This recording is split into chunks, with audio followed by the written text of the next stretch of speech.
Hey friends, and welcome back to my channel. This video is all about fixing the issue while playing the game Black Ops 7. You got a packet burst or packet loss issues in the game. So without wasting time, let's go ahead and directly proceed with the resolution. Let's start with the basic troubleshooting steps. First of all, if you have installed Norton antivirus into your system, you need to turn off the game optimizer mode as it is showing right over here. After turning off game optimizer mode, save the changes, then right click on start menu, choose the option run. Type here ncpa.cpl and then hit the enter key. Now right over here, whatever your Wi-Fi is, right click, go to its properties.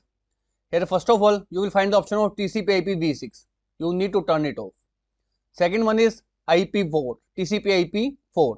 Click on its properties and we are going to use the Google DNS. So choose second option and type in 8.8.8.8 and in alternate DNS 8.8.4.4.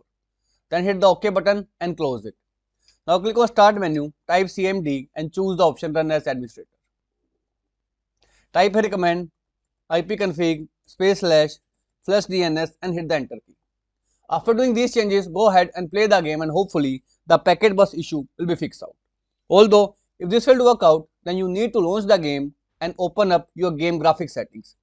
And in the game graphics settings, you need to lower down all the graphics settings so that it will reduce the VRAM usage. Because the issue is from the server end, and by reducing the VRAM usage or reducing the graphics settings to the lowest possible will help you fix out the issue with packet burst.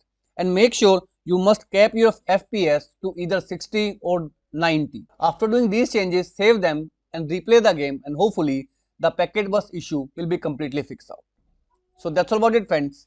If this video works out for you, I request you to please click on subscribe button and turn on the bell notification icon to continue receiving updates from my channel. Thank you so much friends. Thank you for watching.